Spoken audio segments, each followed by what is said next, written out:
My morning talk show thing with Kevin is a show I've been doing for about 3 years off and on. I've put together about 100 some odd episodes. It was a 1-minute comedy show where I did absurd things. I improvised in front of the camera and then I added weird editing on top of it.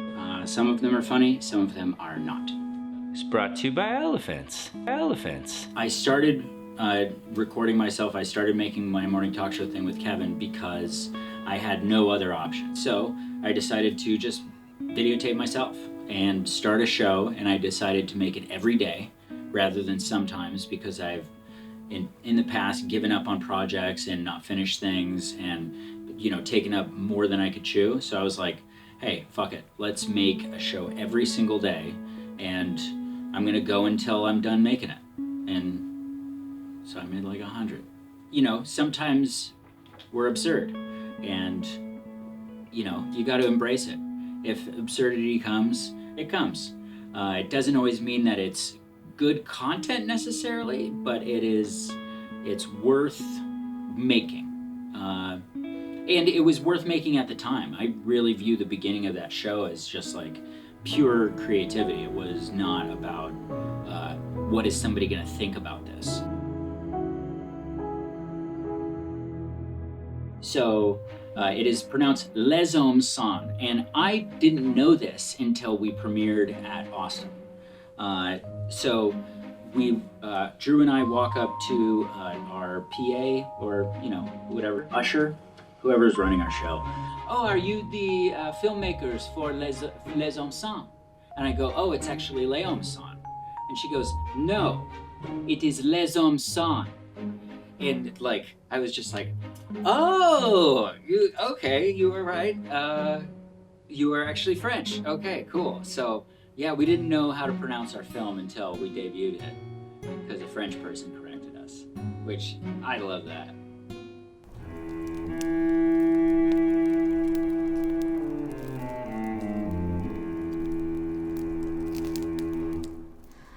I used to play Little League. We were in a poor town. The field was in shambles. All that was left of our fence was jagged sticks. And they were playing a game, and down 12-1, 2 outs, top of the 9th. Pop fly comes over left field. I ran and I jumped, I caught it. I made the play. But then when I came down on a sharp stick. Cut my dick clean off. God. I didn't win anything at the Austin Film Festival, but it was the reason that got me out to LA, and now I continue to make projects, or I at least strive to make projects of the same caliber. Last year I made Yurt and So Western, both of which were shot really well and took a lot of post-production, and so I pride myself in that. So I got 2 things done last year, and then this year, you know, we've got the show back.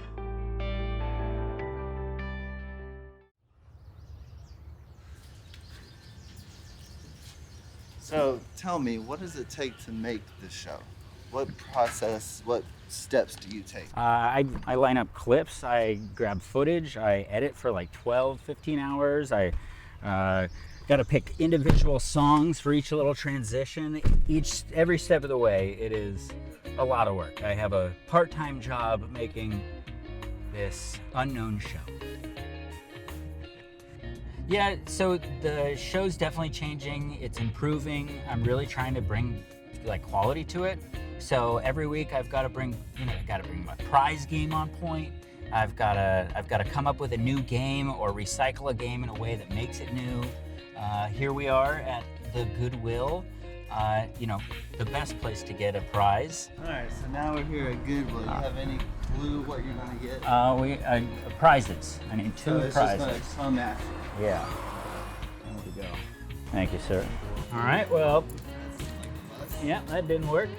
I mean, that chair looked good, but it's too heavy. It's.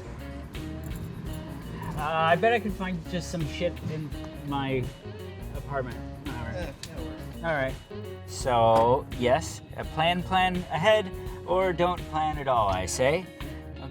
Today I didn't plan at all. You know, I think the only thing that I can do with my show now to improve it, like the main stuff is taken care of. The camera, the sound, you know, the editing I think is all on point. The host is pretty good as well. But I'm really trying to get a guest. I think the real next step of my show is I have to get somebody of note on the show. People that have supported me, man, they come out of the woodwork. Like, people will do so much to help me make my things that almost nobody watches.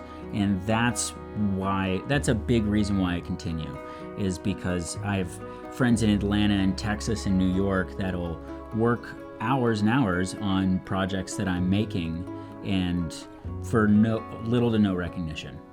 And that's radical sauce.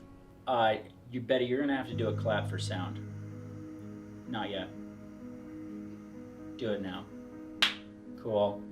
I'm very happy with what I've created so far. I'm inspired to create more. There's a lot of irons in the fire, and with a cartoon and features I'm writing and all these different things, I'm gonna just try and focus my energy to get singular projects done until they're ready to, you know, take over the world. Know what I mean?